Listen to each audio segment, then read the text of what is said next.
हाय, hello, नमस्कार मैत्रिणींनो. बऱ्याच मैत्रिणींची कमेंट आलेली आहेत की ब्लाऊजवरून माप कसं काढायचं ते सांगा. आता ते आपण एक ब्लाऊज घेतलेला आहे मापाला, ते कसं काढायचं ते आपण बघूया अगदी स्टेप बाय स्टेप. आणि त्यासाठी सगळं माप नवीन तुम्ही क्लास करताय तर एक वही एक पेन जवळ राहू द्या. आणि माप घेताना सगळ्यात पहिले आपण छातीचं माप घेणार आहोत. आता ते कसं घ्यायचं ते मी दाखवते. वहीत पहिले लिहून घ्या छाती, त्यानंतर उंची घ्या किंवा म्हणजे आपण ज्यावेळेस पेपर पॅटर्न कापू त्यावेळेस आपल्याला उंचीचं माप आधीच घ्यावं लागतं, पूर्ण उंची. त्यानंतर आडवं माप छातीचं घ्यावं लागतं. तर पूर्ण उंची तुम्ही पहिले घेतली तरी चालेल किंवा माप घेताना तुम्ही नवीनच आहात मागे पुढे झालं तरी चालेल. आता मी मुद्दाम मागे पुढे टाकते म्हणजे पेपर पॅटर्न काढताना कसं काढायचं हे पण मी तुम्हाला दाखवेल. आता इथे बघा, जर डाव्या साईडच्या बाजूने तुम्ही ब्लाऊजचं माप घेणार असाल तर जे आपण हुक लावतो किंवा बटन लावतो त्या पट्टीच्या इथे तुम्ही बघू शकता सुरुवातीपासून अगदी मुंड्यापर्यंत आपल्याला घ्यायचं आहे. तर या ठिकाणी बघा 8 इंच इतकं भरतं आहे.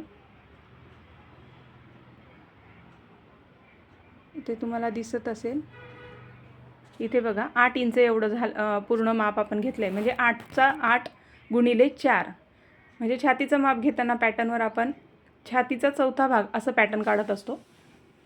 आता जर तुम्ही उजव्या बाजूनं माप घेणार असाल तर उजव्या बाजूनं माप घेताना इथे बघा, जे आपण हुक अडकवतो, आयची पट्टी म्हणतो किंवा काजची पट्टी म्हणतो, तिचं जे सुरुवातीची जॉईंट केलेली जी पट्टी आहे आपण ती सोडून द्यायची आहे.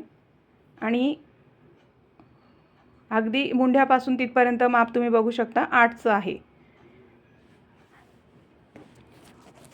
म्हणजेच 8 चौक 32 छातीचं आपल्याला माप काढायचं आहे. हे आपण 32 छातीचं माप काढणार आहोत. त्यानंतर आपण ते वहीत लिहून घ्यायचं आहे. जर आपल्याकडे कोणी ब्लाऊज दिलं तर ब्लाऊजवरून मापं अगदी सोप्या पद्धतीनं तुम्ही शिकू शकता काढायला. त्यानंतर दुसरं आपल्याला बघायचं आहे, बऱ्याचदा काय होतं की आपल्याला फिटिंग ऑलमोस्ट सगळी जर आपण मापं घेतले तर आपल्याला फिटिंग करायला सोपं पडतं. पण तुम्हाला एक सोपी आयडिया देते. जर छातीचं माप 32 असेल तर कमीत कमी 4.5 ते 5 इंच कमी करून आपल्याला कमरेचं माप घ्यायचं आहे. जर ब्लाऊज नसेल, फोनवर कोणी ऑर्डर दिली किंवा तुम्हाला फिटिंग समजली नाही तर साधारण 5 इंच 4.5 ते 5 इंच फिटिंगची एक टिप मारता येते पुन्हा, पण साधारण 5 इंच आपल्याला कमी घ्यायचं आहे. म्हणजेच आपलं आता कमर 27 इंच एवढी भरली आहे. 32चं जर आपलं छातीचं माप आहे त्याच्यातून 5 कमी करून कमरेचं माप टाकायचं, म्हणजे जर अंदाज घ्यायचा ठरला तर. आता ह्यासाठी शोल्डरचं जे आहे हे मी तुम्हाला चार्ट दाखवते. जर 30चं माप असेल तर शोल्डर किती घ्यायचं, मुंढ्याला कुठून आकार द्यायचा. आता ही पूर्ण बाही लांबी जी आहे, हे जे माप आलेलं आहे आपल्याकडे, ही बाही लांबी 8 आहे. इथे तुम्ही बघू शकता 8 बाही लांबी 8च्या इथे जॉईनिंग जिथून चालू झाली तिथे. पण मग आता हे त्यांना एवढी लांबी नको आहे बाही, तर त्यांना 2 इंच साधारण कमी पाहिजे, म्हणजे 6ची बाही पाहिजे. मग आता 6ची बाही तुम्ही बाही लांबी आवडीनुसार ठेवू शकता. जसं जसं माप तुम्ही घेणार आहे तसं तसं माप वहीत लिहून घ्यायचं आहे. आता त्यानंतर आपल्याला दंडघेर घ्यायचा आहे, म्हणजे आपण फिटिंग करणार त्यावेळेस आपल्याला त्याची मदत होणार आहे. आता हे जे आहे दंडघेर, जर आपण 2 इंच कमी करणार आहोत म्हणजे 8 वरून 6ची आपल्याला घ्यायची आहे बाही लांबी, मग ही 2 इंच फोल्ड करून त्यानंतर आपण दंडघेर मोजूया. हा मोजल्यानंतर काय होईल, जर तुम्ही डायरेक्ट मोजलं, समजा आता ही 8ची बाही आहे, तुम्ही डायरेक्ट मोजलं तर ते अर्धा इंचाचा फरक पडू शकतो. आता इथे बघा 6ची बाही आपण मध्ये फोल्ड करून तयार करून घेतली आणि मग आता दंडघेर जर मोजला तर 8च्या बाहीला तो साधारण 4.5 भरत होता आणि 6च्या बाहीला तो 5 भरतोय. या ठिकाणी बघा, मग दंडघेरही 5 हा आपल्याला वहीत लिहून घ्यायचा आहे. 5 म्हणजे कसं, हा 1 साईड झाला, म्हणजे पूर्ण केल्यानंतर 10. मग दंडघेर लिहिताना 10 लिहायचा आणि मग फिटिंग करताना दोघी बाजूनी आपलं फोल्ड होणार आहे त्या हिशोबाने 5वर टिप मारायची, डबल धरून 5वर टिप मारायची फिटिंगची. आता त्यानंतर तुम्ही बघू शकता याच्यावर आपण हे पूर्ण परफेक्ट माप ठेवून द्यायचं आहे, व्यवस्थित ब्लाऊज सेट करायचं. आता पुढच्या गळ्याचं माप घेताना पुढचा गळा आवडीनुसारही तुम्ही ठेवू शकता, पण साधारण 30-32चं माप असेल तर 5 किंवा 5.5च्या पेक्षा जास्त मोठा गळा करायचा नाही. आता हा जो गळा आहे हा 5चाच आहे. मग यापेक्षा तुम्हाला जर वाटलं थोडा मोठा ठेवायचा तर अर्धा इंच वाढवू शकता. आता सेंटरला ठेवून दाखवते. इथे तुम्ही बघू शकता सेंटरला ठेवून पण 5 आपल्याला माप दिसतंय, म्हणजे पुढचा गळा हा 5चा घेतलेला आहे. हे माप वहीत लिहून घ्यायचे, म्हणजे तुम्हाला फिटिंगला किंवा पॅटर्न काढताना याची गरज पडणार आहे आणि ते सोप्या पद्धतीने तुम्हाला काढता येणार आहे.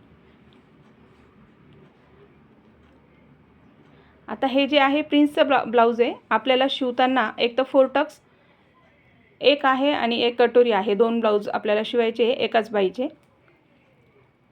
आता इथे बघा आपण मागच्या गळ्याचं माप काढूया. मागचा गळा तुमच्या आवडीनुसार तुम्ही ठेवू शकता. आता हा जो आहे हा गळा साधारण 8.5 ते 9चा असू शकतो. इथे बघू आपण मोजून. डिझाईनचा त्यांनी घेतलेला आहे हा 8.5चा गळा आहे. मग ह्याच्यात जर तुम्हाला मोठा वाटत असेल तर अर्धा इंच कमी करा. जास्त पण छोटा केला तर तो बांधल्यासारखं होतं एकदम असं, तर त्याच्यामुळे खूप लहान नाही करायचा. 8.5 ठेवा किंवा 9 ठेवा, तुमच्या आवडीनुसार कमी जास्त करू शकता. आता ज्यांचं आहे त्यांना हा ओके आहे, त्या 8.5-9 पर्यंत ॲग्री. मग तेवढं आपण अर्धा इंच कमी जास्त करू शकतो. आता त्यानंतर सगळ्यात महत्त्वाचं आपल्याला पूर्ण उंची घ्यायची आहे. इथे आपण 8.5 किंवा 9 मेन्शन केलं आहे.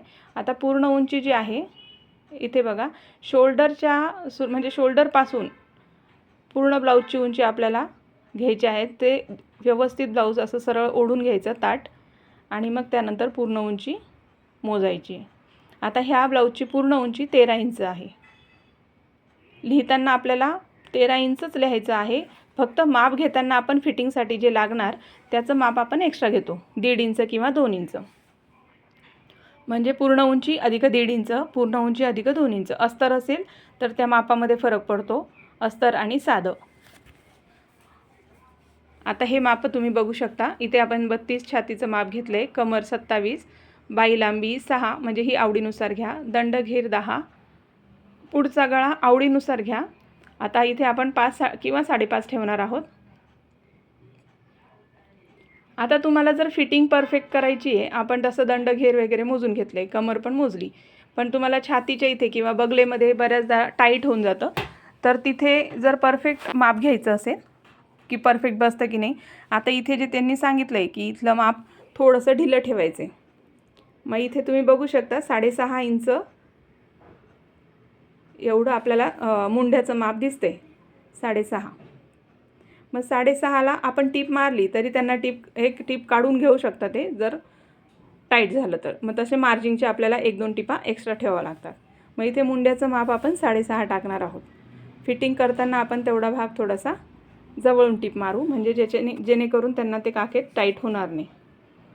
आता या पद्धतीने लिहिलं. पूर्ण उंची आपल्याला आधी घ्यायची किंवा छातीचं माप त्यानंतर घ्यायचं. स्टेप बाय स्टेप माप लिहिताना कसं लिहायचं हे पण मी तुम्हाला दाखवते.